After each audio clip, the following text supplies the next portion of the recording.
Doctor මට එතකොට මම මොනවද කරන්න පුළුවන්? මුලින්ම අපි හේතු හොයාගන්න ඕනේ. මානසික හේතුන් වලට තියෙන සොලියුෂන්ස් වෙනස්. කවුන්සලින් වලට යන්න.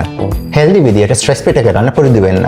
ස්මෝකින්, ඇල්කොහොල්, ජන්ක් ෆුඩ් වලින් නෙමෙයි, හරියට නිදා ගන්න, එක්සර්සයිස් කරන්න, කාට හරි කතා කරන්න. කාට කතා කරන්නද ඩොක්ටර්? මේක යාළුවන්ට කියන්න බෑනේ ලැජ්ජයිනේ.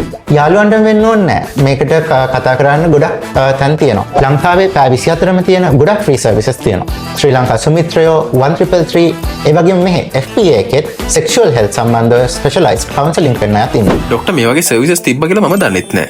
ඔව්. ඊට අමතරව සමහර පිරිමියාට කොන්ඩම් එකක් පාවිච්චි කරද්දිත් ඉරෙක්ෂන් එක නැති වෙන්න පුළුවන්. ඒක මටත් වෙනවනේ ඩොක්ටර්. මේකත් හරිම කොමන් දෙයක්. කොන්ඩම් එක ගොඩක් තික් නම් රබර් වගේ නම් සෙන්සේෂන් එක නැති වෙන්න පුළුවන්.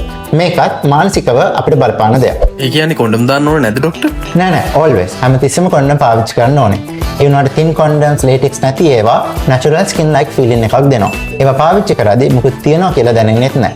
මේක ඔයාගේ ප්‍රශ්නෙට විසඳුමක් වෙන්න පුළුවන්. thank you doctor. මේක මට ගොඩක් කල් ඉඳලා තිබු ප්‍රශ්නයක්. ඔයාට හරි වගේ යාළුවන්ට ලින්ක් අප් ප්‍රාණිකත්වයේ තියෙනවා නම් ඒකෙන් කියන ඔයාලගේ පිරිමිකම අඩු වෙනවා කියලා නෙමෙයි. මේකට ශාරීරික හෝ මානසික හේතුන් තියෙන්න පුළුවන්. අපි ඒක හොයාගෙන ප්‍රතිකාර කරන්න ඕනේ. මේක වගේ යාළුවන්ට ටැග් කරන්න සහ ෂෙයා කරන්න.